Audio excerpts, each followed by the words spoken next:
What is up? Coach Emma here, and welcome back to the Fit Habit Life podcast, where we cut through the noise, talk real health and fitness, sustainable fat loss, and habits that actually work. And today I have a super special guest, Nathan Brennan, owner of Brennan Fitness Academy, and he's a neighbor of mine. We're local in Utah, and I met him through a friend. He's an awesome coach, and I'm excited to have him on today to chat.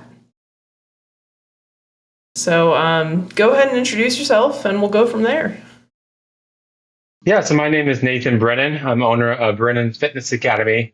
I've been a certified personal trainer since 2012 and worked in different settings as a trainer, coach, and I do fitness coaching and nutrition coaching, both online and in person. Mainly do online a lot. I've been doing online coaching since 2018 and feel like it's kind of my sweet spot there, but in person, I'd love to, and helping my clients to see the results through strength training, proper nutrition coaching. And I mainly coach women to help them, develop strength in their lower body, core, and also feel confident in their own themselves, whether they're like to hike, run, or just a better quality of life.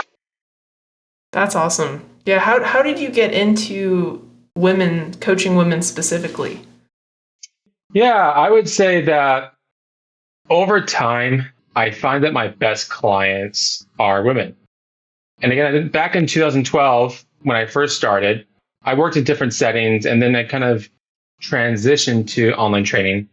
I found that my clients that were best open to the way I coach was women mainly. And so there's a stat out there that in the fitness industry, 75% of who hires a coach or trainer are women, which that's a big number to consider in the industry and with a lot of needs that women are looking for, whether it be for health, confidence, and just an overall quality of life. And I just find they've been the best and who I serve. Awesome. Yeah. And so what got you into training in 2012? Yeah, so I had my own journey to fitness and health. So back up a little bit, I played high school football. I was an undersized defensive lineman. I also say, just on the side note, I do also do nutrition coaching for college football players to help them get ready for the NFL. That's another discussion for another day. But I played football all 4 years of high school. And after that senior year, I really kind of got into weight training, weightlifting a lot, and I was building a lot of muscle. I could tell you that my neck muscles were very well portrayed. I was doing a lot of heavy lifting and all that. And then I got back from a church mission and I was in Africa. And then so I didn't have all the weight. So I relied on push-ups and running to get around. But I lost a lot of muscle mass and that's expected. So then that was going to college. I wanted to live in that active lifestyle. I really worked diligently to study and do well and to get to my dream college where I went to. And then I started to train for a 10K, no big deal. I realized that I started to get some knee pain, oh gosh, what's going on? And I was trying to nurse it and it wasn't getting better. It also led to low back pain, shoulder pain, acid reflux. I went to a general practitioner doctor, physical therapist, chiropractor, massage therapist. So it took about 5 years to figure this out. It was just horrible. So during that time, I worked with a personal trainer in college. And it was an investment that I did to for a college student to work with a trainer. And so I did it to help me. And, I got some really good tips and things that helped me. But then I realized, okay, I want to be doing this. I'd love to coach my clients. So I did. And I got certified as a personal trainer through the National Academy of Sports Medicine, also known as NASM.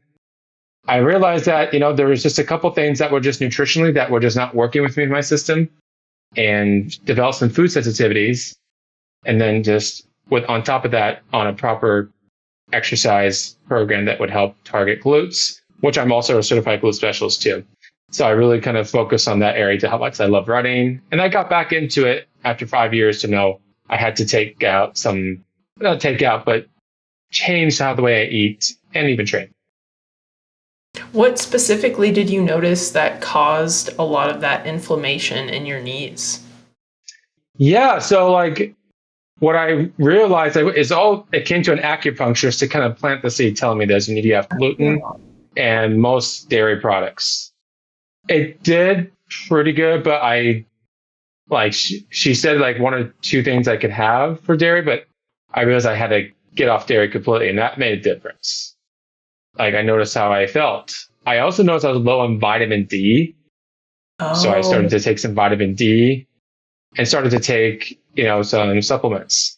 Again, like I was eating healthy, quote unquote healthy, but it wasn't working for what I have. So like just like whey protein or just dairy or just gluten product, like just like even whole grains, it just wasn't working for me. And so I started to then I invested into working with a nutritionist and dietitian remotely, and I really got dialed in. And so then like, okay, this is awesome. I'm seeing not some inflammation or pain overall there. So that was a big part of what I was seeing. yeah, that makes sense. I've noticed a lot of people tend to have issues with gluten and dairy, unfortunately. And it's tough because a lot of really tasty things have them. Thankfully, now there's a lot of gluten-free, dairy-free options. But like 10 years ago, it was pretty rough if you had those issues. So I'm glad you're able to get those resolved because I know personally when I'm inflamed and stuff, it's just not enjoyable. Like you feel rough all the time. As you said, it's really hard to do what you love. It's hard to exercise. It's hard to train. It's hard to probably show up for other aspects of your life as well. Yeah, exactly. Yeah. So that was kind of the key part there too. I realized that also just having the right program to, incorporating foam rolling and, activation type exercises helps a lot to the process. So it's not just nutrition, but also it was a little bit of training. And I had the typical anterior pelvic tilt, meaning that your pelvis was tilted forward, the shoulders were rolled forward. And if you look at the photos of 2012, 2013, I looked really weak looking, and so that was kind of, it was a big kind of whole issue that I realized. And so, but everyone's different to what their body can tolerate. Yes, yeah, definitely. I definitely preach that as well. There's a lot of demonization of certain food groups and stuff online, but really every body is different. And so every single person has, foods that react well to them that might not react well for you, and vice versa. I like, because when you start nutrition or digging into nutrition, sometimes you end up in a camp because you notice some relief and some differences. But as time goes on, as a coach, as you coach more people, as you see different people come through, like I've noticed, like it's like really it just depends on the person.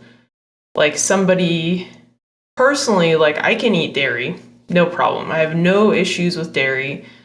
I cannot have any lentils or beans of any kind. That does not sit well with me. My husband can eat a whole can of beans and he's fine. So it's like everybody's kind of different. And so that's cool that I'm glad that you promote that too, because there's too many quote unquote coaches in the space that are extreme. For sure. Yeah. So what to kind of like ended up, what did you end up getting? Like I ended up having leaky gut. And when I was in Africa or Zambia, that's how I was for 2 years on a church mission. I started to take, doxycycline, which was to kill the bad bacteria and good bacteria because there was malaria and you had to take that every day so you won't get malaria. And then, and that was vital to take it because just with the environment and their also, while I was out there, I was in a very impoverished area and I started to get sick and sanitation was a thing. I don't know others who have affected, but it affected me. And maybe there was something that it worked to what I do as a coach to help me be aware, because it was like after I got back here to the States, within like a less than a year, when life kind of got stressful, it kind of just all become and inflamed. But I also say this: when I was training for the 5K, make sure not to wear shoes they're so old they're like on the bottom of the heel and it's an uneven balance. So that's another thing to keep in mind. Make sure you change your shoes. If you're a runner, make sure you change them often. It's not worth to just wear old, worn out shoes and just be cheap. I can promise you that it's worth to really rotate, not just rotate, but invest in new shoes often so you're not wearing shoes that are uneven and they can lead to injury. Yeah, totally agree there. I've fallen into the trap of wearing old shoes because I didn't want to spend money on new ones, and that's always when I get hurt. So, yes, definitely. And that's crazy. So, was it the medications that you were taking specifically that was it when you started taking those that you started noticing those symptoms? No, it was more just when I came back home Okay. after what happened. And again, we don't have any exact, but just working with a dietitian, nutritionist from our conversation is that because there were times I got sick, just like, again, sanitation or just like, I remember where we were again in this area in the northern part of Zambia, it rained a lot, or they have a rainy season throughout the country. So I had this jacket that I would put in my backpack because once it stops raining, then the sun opens up and it's extremely hot. Like we're below the equator. So I'm putting this jacket on, it's all wet, putting it in there, put it back on out. And you just let that sit there in the backpack and that moisture. And again, there's no exact, we're just kind of one of those things that just like correlation point, but not like point the exact. So there could have been multiple factors in there. So, but again, I don't know any others that were with me at that time that what I have, but just from my own observation, again, a lot of trial and error, because when I was going to traditional medicine and just like the general practitioner doctor told me, not try to, discredit or thinking general doctors are just off, not good. But what I got the advice was, because what he was diagnosed was patellofemoral pain syndrome, where the kneecap kind of is deviating. That's what he said. So then so it was my left knee. And so what he was saying, okay, just do machine leg extensions, just working those quads. Okay, I'll do that. And it didn't really help. And then I went to physical therapy and I would feel good during the session, but I would just kind of still feel that pain.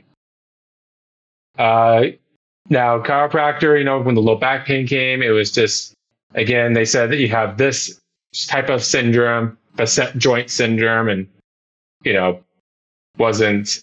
And now that happened, I was just picking up a box, and it was all just cramming at me as a stressful college student.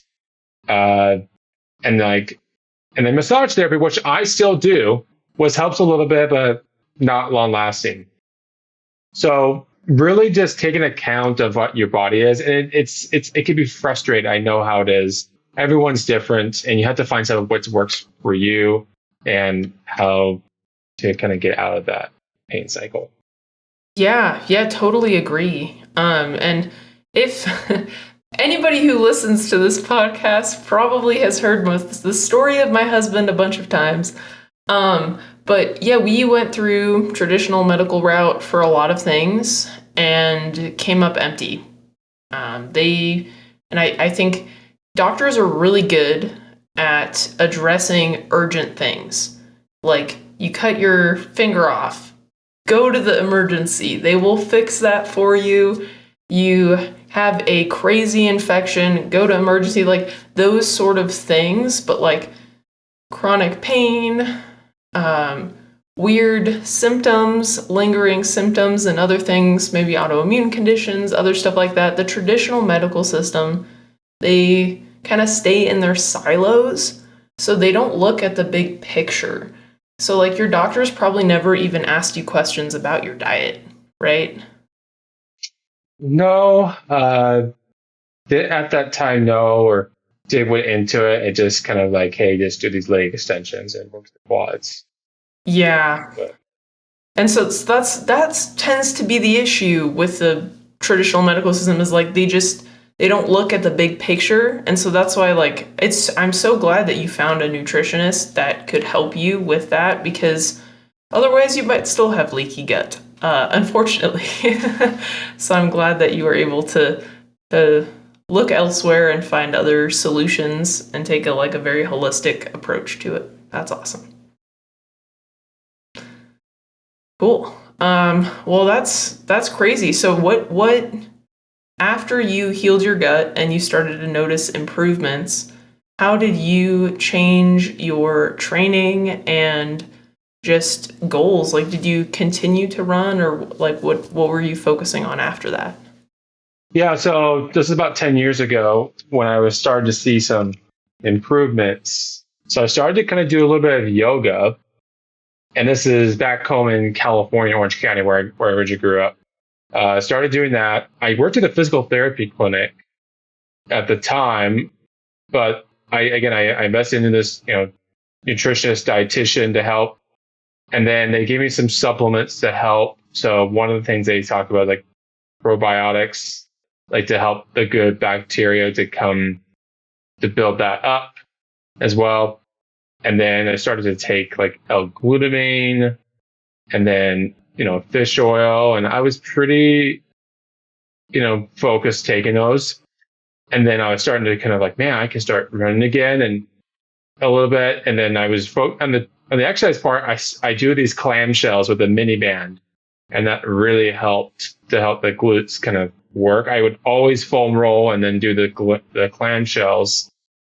And then I signed up for my first Spartan race in early 2016. Yeah. So I was like, okay, this is good. I'm seeing some progress. And then the mistake I made was there's three different types of Spartan races. There's a sprint, which is like the beginning level, a super, and a beast. So I kind of thought, oh, maybe I'll try the super, the middle level. And man, that was really tough. Again, this is in Southern California, I did this. I drove out there and out in Temecula Valley out there doing this. And I went all by myself just doing this race and feeling inspired, come home and I'm just like, okay, yeah, I'm pretty sore. And then I got sick and I was out for work for a couple of days and like, I just put so much stress on my body doing such a high intensity of a race. Like, okay, next time do a sprint. So this was early 2016 and then I did the sprint and then later on I did actually the sprint race at the I think it's called Oracle Park where the San Francisco Giants play. And I've done that one actually. That was a fun one. Yeah. The stairs are brutal. Like yeah. Up into Oh, that's awesome.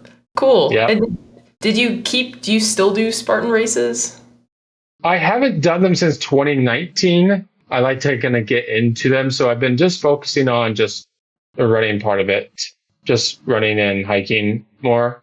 So I like to get into them, but I've done multiple types of trifectas for Spartan races, like in 2016, 2017, 2018, 2019.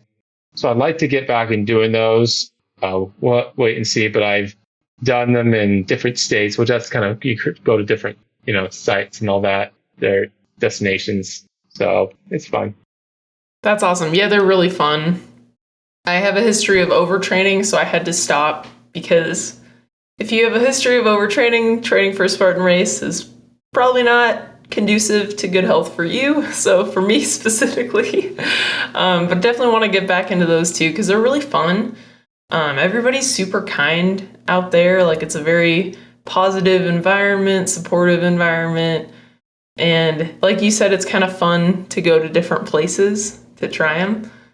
So what was your favorite place to go to? Oh, gee, there's two of them. So I like the beast, the longer one. I'm an endurance type of guy, I would say. I do like endurance, and that's why I do the running. The two that I liked the most was in Big Fork, Montana. There's a Spartan Oh, Beast there. I did that in 2019. It was in May, so it was still pretty cold a little bit. yeah.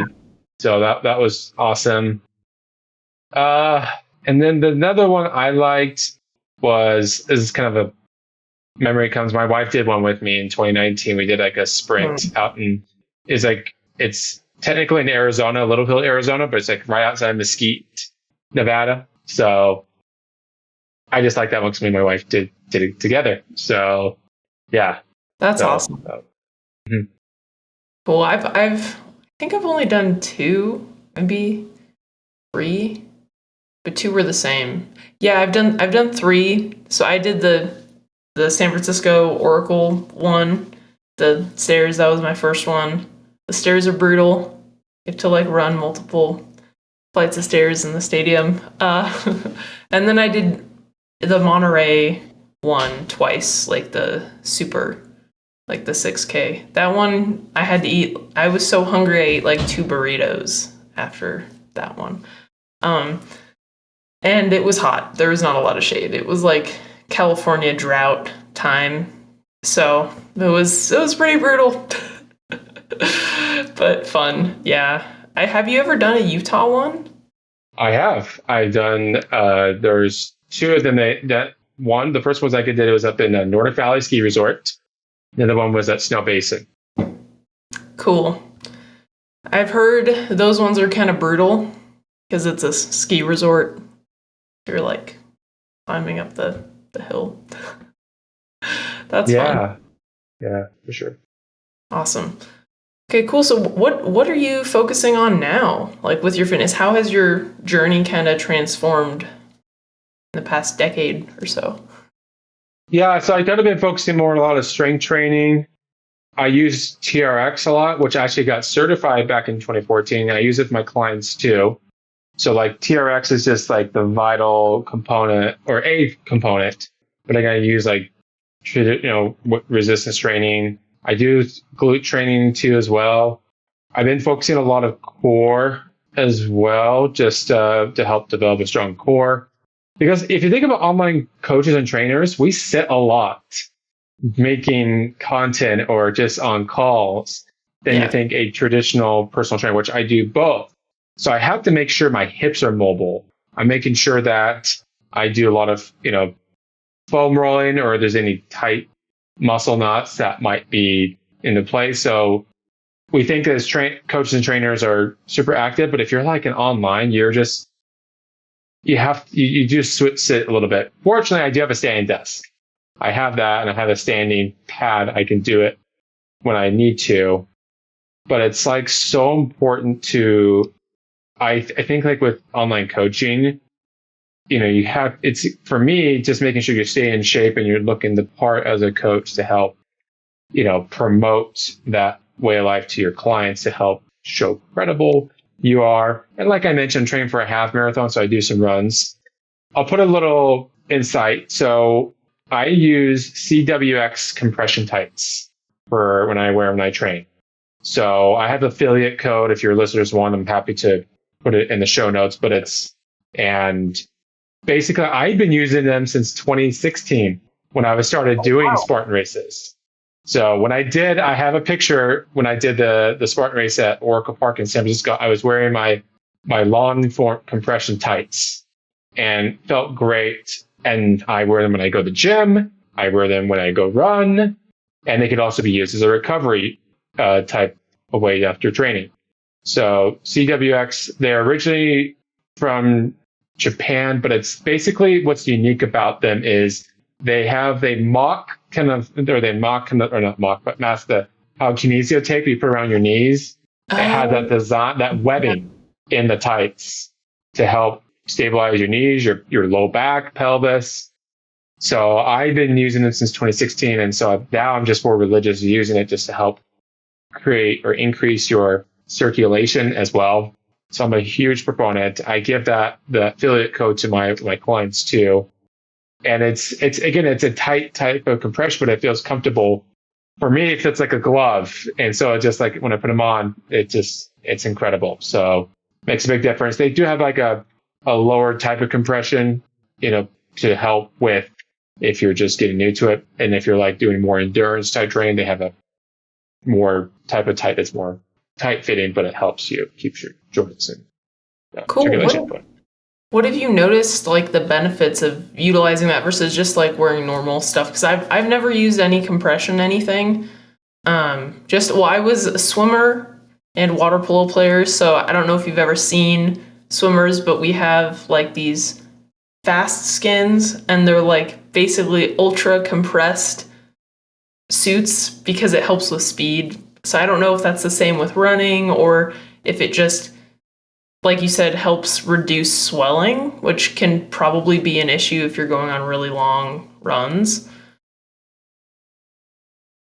Yeah. So it really helps with in the case of my knees, I would wear them for runs to help me to help stabilize the joint and just keep it from just like getting injured, and it's for recovery too.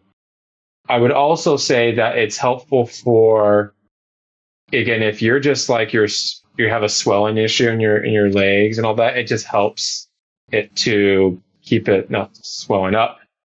I would also say that it's just super comfortable. Like I can wear it like every part of the day, and I'm not kidding. I have like probably about 10 of them of these tights because I just live off, when I'm training and so forth. So if you ever watch my content on social media, you'll see them and when I wear them. So, and you can wear them on your shorts if you're a guy and all that, but they do make it for men and women. They are just, again, like I've been using this since 2016, and then I started to kind of really put an emphasis now just because of the type of training I do. And I do hiking too. And there's other brands I might use, but CWX is the best I've seen. Cool. Good to know. So what half marathon are you training for? Yeah, so I'm training for the Parowan City Half Marathon. So if you don't know where Parowan, Utah, where it's at, it's just That's near north Bright. of.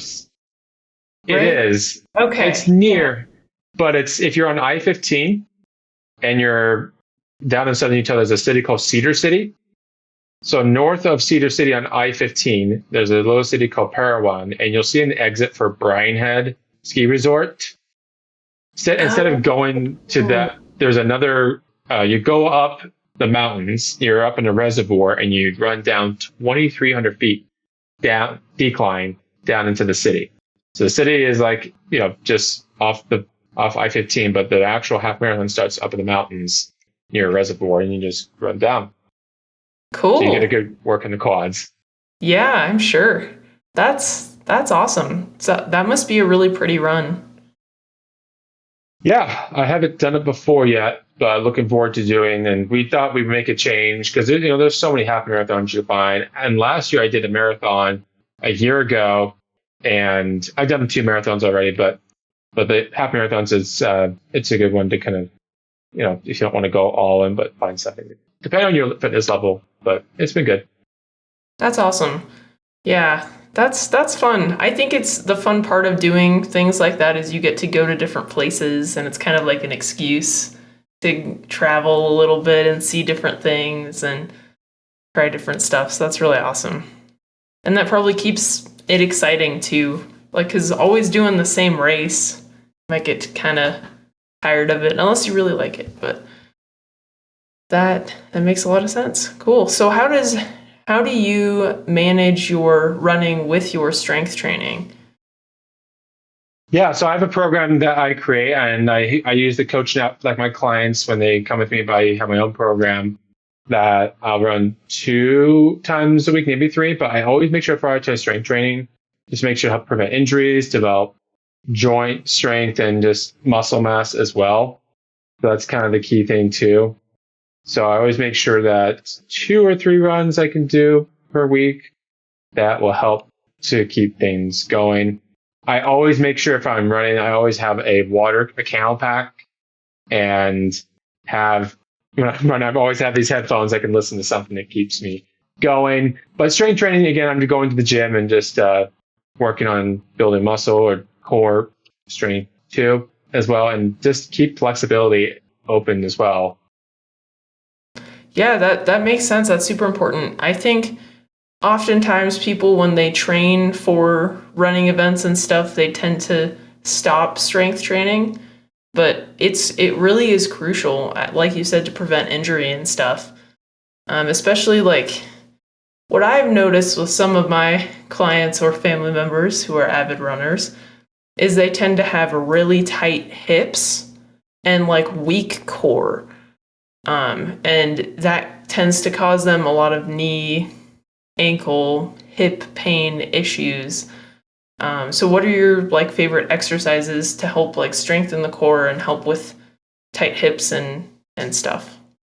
Great question. So one of the things I like is doing clamshells where you're laying on your side using a resistance band to help working on the glutes. I like that too. I like any kind of single leg type exercise like a TRX single leg squat or a TRX step back lunge. I like doing, and it depends on your fitness level. That's where customization comes to play. But I also like doing hip bridges with a mini band above the knees. Planks are good, side planks. But I always make sure when I'm running that I always foam roll, calves, hamstrings, quads, IT band, and back. And then I do kind of a movement prep to help increase hip mobility, ankle mobility as well. Super underrated, but I don't think many people just take time to do that because you got to make sure those, because you're not just working your quads, you're working your whole body when you're running. It's a aerobic type of exercise, and aerobic is, you're working the blood flow in your body, your heart, and all that. Where strength training, it's a different type of system that you're using then you would do an aerobic. So not get too sciencey. I find that when you're coming back from running, it's a key to include stretching too, to help increase flexibility and elasticity too. Yeah, and even blood flow, like get everything kind of moving again, because sometimes I used to run a lot. I was over exerciser, did too much, never stretched.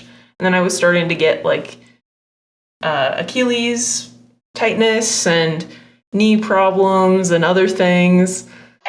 And as I started, like you said, doing more ankle and hip, like stretching and active stretching, like mobility movements, that helped alleviate a lot of that knee pain and the tightness in the like Achilles. So that totally makes sense. Totally agree. And I think TRX like is a very underrated tool. I like it helps. It's a lot of the movements are actually kind of tough, but people think because it's not like a barbell and stuff, it's like not the same. But I have like some clients when I switch, sometimes I'll switch it up on them and make them do like TRX stuff. And they're like really strong with the barbell and stuff. And they're like, this is like way harder than doing a deadlift and stuff. Have you noticed that with your clients too? Yeah, you can also incorporate balance training too on that. And my in-person client, we've been working on a lot of balance training, and she's in her 40s, but we also incorporate core training. The key thing is that it depends on the client's goals and how you incorporate that piece of equipment, and knowing their fitness level and how they're moving overall. Because you can put the coolest exercises you see on the internet, but is that appropriate for the client? Is that their goal? And what's the end result that we're getting with it? So I always take into account of customization. And I actually done online training through, I had an online client had TRX at her home. And so that was kind of cool to help do that for them. So that's where a coach comes into this. And you probably think, well, do a coach, like, what is, like, I understand there's an investment, but knowing that it's going to help you take out the guessing work and being able to find what you really need And we want to make sure that you see success and see results at the end of the day. So yes, TRX is awesome, and having the right guidance. Because when I started using it, I was doing all these exercises, and again, this is in college and I was using it, but then I learned to take a certification or two on it. And I'm actually investing in more in the TRX to see what other things I can learn now as into my coaching career here. Cool. Yeah, I think like back on the coach thing, I think people don't understand the value and how much time and money you actually save when you invest in somebody who already knows all the things and who can help guide you and personalize your stuff, and like a third party perspective, like somebody who's not you, who's making decisions for you and has your best interest. Because like we're all biased. Like I was eating too much protein. I like protein, so it is a challenge. But my coach is like, dude, you're eating too much protein. And he made me reduce my protein intake, and my digestion was better. What a shocker.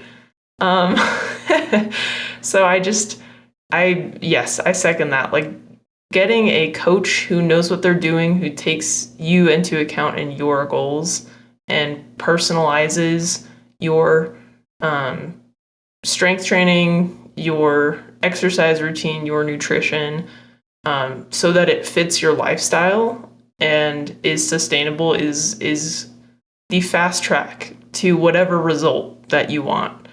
Even if maybe up front it might seem more expensive, in the long run, you're going to save probably thousands of dollars. I know it's like you're also in Utah, so you see a lot of the MLM stuff, like the Optavia and the a lot of med spa weight loss injections and stuff. So coming from the same boat there. But anyway, I rant about this a lot, so I'm gonna pivot. So what's the new TRX thing you're learning about? Yeah, I'm just learning a lot of corrective exercises, how to do it, stretches, and then if you've heard of the TRX Rip Trainer, I've had it since 2017, but I've just invested in a course on it, and I have my own Rip Trainer that I take in person. It's not the most common type of equipment you see people do at the gym. I don't see it really much, unless someone is like a really like a gym that does a lot of it, but it definitely works. What TRX Rip Train does is it's a type of a rod, like a metal rod, and you screw it together and you do a lot of rotational type of core movements. A lot of athletes use it, like quarterbacks, pitchers, swimmers, even runners, even hikers. And so, but you'll see like it's something that was promoted a lot a while back, but I'm just learning bit by bit how to use it. Again, it's a very situational type tool. It's not just someone going to come to the street and just try it out. I need to kind of help them give the basics of working their core. So it is a tool. It's situational, but it's good to have in your toolbox as a coach. But I like to have different ideas of using TRX. So so that I've been certified as a TRX trainer since 2014, like the actual suspension training that you see in gyms. And then in 2017, I got a group training course. I had to do group training on TRX. Oh, cool. At the time, I was in California around 2015 and 2017. I was coaching at a YMCA, and they had a bunch of TRXs at the YMCA there. And so like I had my TRX basic training, but like what could I do to do it in a group? So they had a whole day course on the TRX group training course, and it was really helpful. It was up at Cal State Northridge. I went to it was their student wellness or fitness facility, and they had a whole day course on it. And I like to kind of do some more other day courses, or maybe they have a summit, but I just find that it's not an intimidating type of equipment for coaching. Again, with online, it's not everyone's going to have that. So unless I really, impact it, or they might have it, but it's, I I find it's really helpful for just for any person. It's for any fitness level, I say. But I love it. I think it's helped me a lot in my journey. And I was actually using it for a client session last night, just one component of it. Now, the key thing is it's when someone like me talk about TRX on this podcast, I don't just marry to that one piece of equipment. We use different types of equipment or types of training in person or online. So it's really important to not just be married to one thing. It's good to be open to others type of, yeah. Totally agree. I think most people, especially if you want to exercise at home, should invest in one because, well, most people are not building a home gym that's very well stacked like a gym. But like you said, TRX, there's a lot you can do with it. You can scale the intensity depending on your level of fitness and your experience. So that's why I like to use it with clients who are very comfortable strength training with a barbell and dumbbells, because usually they don't do a lot of core or rotational movements or unilateral movements. And so adding in something like that will give them better results in the long term with their strength in the other movements, because it can help correct some of those imbalances and other things. And it's just kind of fun to mix it up and teach them something new. But most of all my clients who train at home, I recommend they get one, because most of them, as I said, they don't have a lot of weights.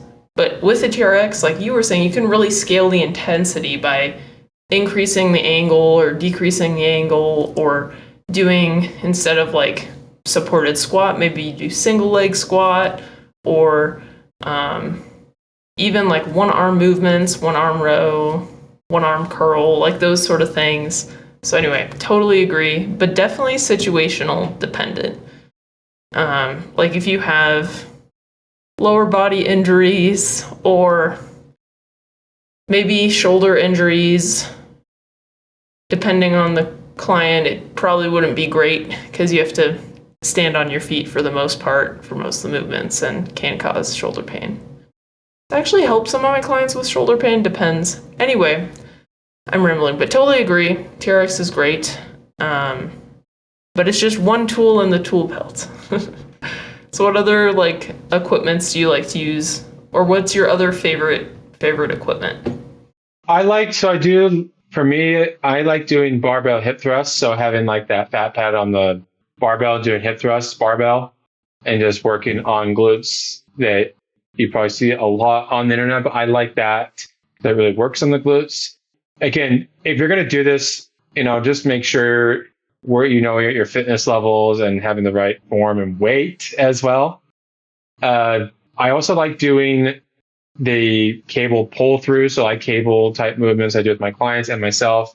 Cable pull throughs is a great glute exercise, but making sure that your back is not arched or your core is activated too. I also like using kettlebells too. Believe it or not, kettlebells have been a great piece of equipment that I use for in person, or if a client has one at home, that's great too as well. I also like using, I'm not the kind of guy that just likes to run on treadmills. I just cannot do that. I don't care if it's hot, if the night, I just can't. I'd rather run when it's really warm outside. That's just me. But Same here. I always incorporate foam rolling, get a foam roller, and you can have that at home. I actually told one of my clients to get one, online client to have one to start with a warm up. And then just another tool I like is using lacrosse balls to work on any muscle tightness knots that help in before workout or just in general. So that's pretty much it that I kind of use at this point, but there is always open to others types of equipment down the road, but that's what I use. Yeah. I've been experimenting with myself. I dislocated my shoulder a year ago, and prior to that I've had a couple dislocations. And so I'm investing in weird kind of tools. Have you heard of Indian clubs? Yes. Yeah, and so I've been playing around with those myself. I don't program that for clients because I think it's a little too technical and I'm not well versed in it yet, but that's been kind of fun because I've noticed like if I'm having like tight traps or shoulder pain and I do a couple like swings with the Indian clubs, I feel like so much better. So anyway, that's what I've been experimenting with myself, but yeah, all of those are great, especially if you're targeting the glutes. Like the hip thrust is probably the best or one of the best exercises. Squats are great too, but they're not as enjoyable in my opinion. That totally makes sense. Anyway, I don't want to take up too much of your time. I've appreciated having you on here. This has been great. So what would you like to leave our audience with today? For sure. So never be scared to reach out or to invest in a coach. It might be easier said than done, but find someone that fits to what they're looking for, or what for, and just like be able to, doing this on your own, it's going to be so much more like just frustrating. And and like just like how I started to become a trainer, I invested in a trainer, and it probably doesn't, for me, just would be good to invest in another coach down the road, just because that was a while back. Yes, I've done certifications, but us as coaches, depending who you talk to, I go to a lot of conferences and continuing education. I probably do way too many continuing education events. I I'm in Same about here. 2 weeks or so. I'm going to Long Beach, California to go to a 3-day functional training summit and learn from the best in the industry and be able to hear them speak, be in the room with them and ask questions, do the hands-on. I'm not kidding. I have the catalog in my bedroom. I look through what, sometimes I change my own. I'll actually hear this one speak and this one, hear this. So in short, invest in a coach, and it's going to help pay off and make it easier, and find someone that you get along well with and that you feel like you can build trust and all that. So. Yeah, totally agree. And even like it doesn't have to be me. Maybe I don't resonate with you. Maybe Nathan doesn't resonate with you. Maybe it's somebody else.